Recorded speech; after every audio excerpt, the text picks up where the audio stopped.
প্রিয় দর্শক, সাজ্জাদ কাদিরের প্রতি নিন শুভেচ্ছা নিন। এই মুহূর্তে আপনাদের সামনে কথা বলতে এসে সেনাবাহিনীকে অব্যাহত হুমকি, এবার ডিজিএফআইকে হুমকি। সেনাবাহিনী আসলে কি করবে, এই প্রসঙ্গটা নিয়ে আপনাদের সামনে কথা বলবো। অতীতে অন্ততপক্ষে আমি আমার জীবদ্দশায় কখনো দেখিনি যে বাংলাদেশের সশস্ত্র বাহিনীর সেনাবাহিনীকে অব্যাহতভাবে কে বা কারা হুমকি দেয়। কিন্তু আজকে একটা নতুন বাংলাদেশ দেখছি। নতুন বাংলাদেশ বলছে কতিপয় গোষ্ঠী। এই নতুন বাংলাদেশে বাংলাদেশের নিরাপত্তা সার্বভৌমত্বের প্রতীক সেনাবাহিনীকে অব্যাহত হুমকি দেওয়া হচ্ছে। এই হুমকিটা কারা দিচ্ছেন? যাদেরকে সেনাবাহিনী সহযোগিতা করেছে।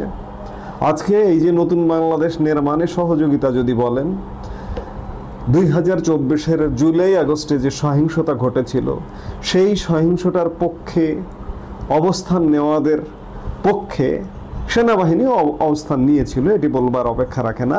আমি বারবারই বলি যে সেনাবাহিনীর সমর্থন ছাড়া, সেনাবাহিনীর পক্ষাবলম্বন ছাড়া সহিংসতাকারীরা সফল হতো না। এবং বিগত আওয়ামী লীগ সরকার, নির্বাচিত একটি সরকারের পতন ঘটতো না। পতন ঘটে একটা বিদঘুটে টাইপের সরকার গঠিত হতো না। এবং সরকার পতন ঘটেছে, বিদঘুটে সরকার গঠিত হয়েছে। এবং এই বিদঘুটে সরকারের অংশীজন কারা? যারা প্রথমত ছিল ছাত্র, চাকরিতে কোটার দাবিতে আন্দোলন, পরবর্তীতে সরকার পতনের আন্দোলন করা। এরা আবার সমন্বয়ক নামে পরিচিত ছিল। তৎপরবর্তীকালে তারা আবার রাজনৈতিক দল করেছে। এরাই সেনাবাহিনীকে অব্যাহতভাবে হুমকি দিয়ে আসছে। আমি বললাম যে সেনাবাহিনীর সমর্থন ছাড়া এদের বাবার ক্ষমতা ছিল না, এদের 14 গোষ্ঠীর ক্ষমতা ছিল না যে একটি সরকারকে ফেলে দেয়। কিন্তু সেনাবাহিনীর সহযোগিতায়, সেনা সমর্থনে একটি সরকার পড়ে গেছে। এই পড়ে যাবার পরে তারা সেনাবাহিনীকে হুমকি দিচ্ছে। তারাই, এদের এই যে নেতা হাসনাত আবদুল্লাহ, সার্জিস আলম কিংবা আসিফ মাহমুদ সজীব ভুইয়া সেনাবাহিনী নিয়ে বিতর্কিত কথা বলেছে। সেদিন একটা ছেলে দেখলাম, কি নাম, ওই যে ইনকিলাব মঞ্চের, ক্যান্টনমেন্টের ইট খুলে নিয়ে আসবে, এমনটাও বলেছে। এবং কেউ কেউ ক্যান্টনমেন্ট উড়িয়ে দেওয়ার কথাও বলেছে। সেনাবাহিনী সহ্য করে যাচ্ছে, হজম করে যাচ্ছে, উল্টো পাহারা দিচ্ছে, উল্টো নিরাপত্তা দিচ্ছে। আপনারা গোপালগঞ্জে দেখলেন যে নিরাপত্তা দিয়ে এদেরকে কিভাবে সেনাবাহিনী নিয়ে এলো, এপিসিতে করে বহন করে নিয়ে এলো। আর এসবেরই ধারাবাহিকতায়, হুমকি ধমকিরই ধারাবাহিকতায় এনসিপির একটা নেতা গতকাল মঙ্গলবার হুমকি দিয়েছেন। গোয়েন্দা সংস্থার সমালোচনা করে জাতীয় নাগরিক পার্টির এনসিপির মুখ্য সমন্বয়ক নাসির উদ্দিন পাটোয়ারি গতকাল এক বক্তব্যে বলেছেন, একটা গোয়েন্দা সংস্থা বাংলাদেশে, ডিজিএফআই আপনার আমার পকেটের টাকায় চলাফেরা করে। তারা কত টাকা খরচ করে বাংলাদেশের মানুষ জানতে পারে না। তাদের কোনো দায়িত্ববোধ নেই, জবাবদিহি নেই, স্বচ্ছতা নেই। তাদের একটাই কাজ, মানুষকে ভীতি প্রদর্শন করা। কিছু হলেই আয়না ঘরে তুলে নিয়ে যায়। আপনাদের আয়না ঘর ভেঙে দিয়েছি, সামনে যদি একই ধরনের প্রচেষ্টা করা হয়, আমরা আয়না ঘর কেন, ডিজিএফআই-এর হেডকোয়ার্টার ভেঙে দেব। যথেষ্ট সহ্য করেছি। বাংলাদেশে যদি ডিজিএফআই থাকতে হয়, অবশ্যই এটার সংস্কার করতে হবে। Directorate general of forces intelligence, যেটি সংক্ষেপে ডিজিএফআই নামে পরিচিত, এটি হচ্ছে বাংলাদেশের প্রধান সামরিক গোয়েন্দা সংস্থা। সেই গোয়েন্দা সংস্থাকে, সেই প্রধান সামরিক গোয়েন্দা সংস্থাকে ভেঙে দেবে, ক্যান্টনমেন্টের ইটও খুলে আনবে কেউ কেউ।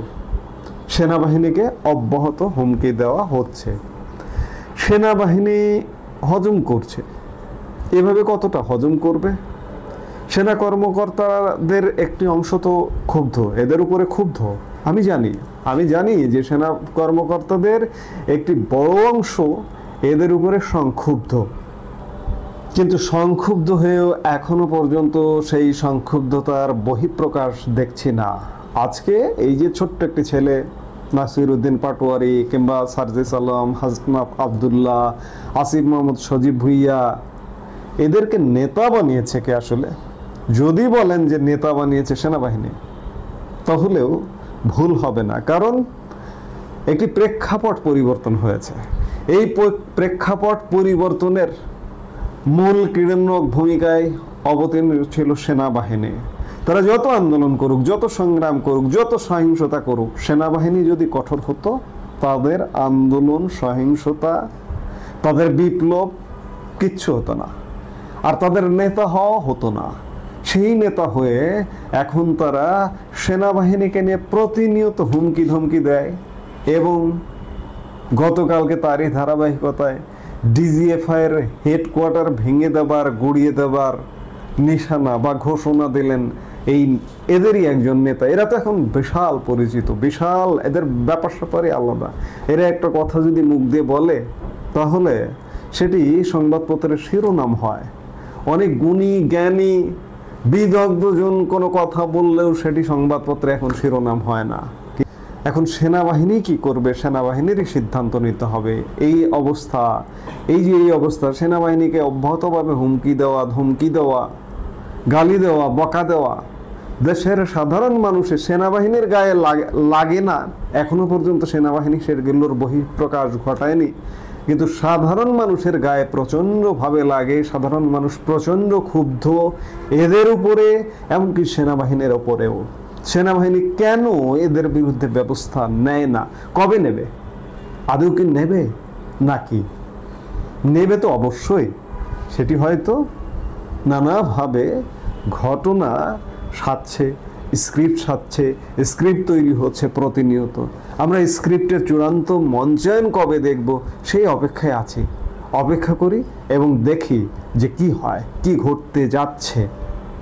এই মুহূর্তে এ পর্যন্ত। সবাই ভালো থাকুন, সুস্থ থাকুন।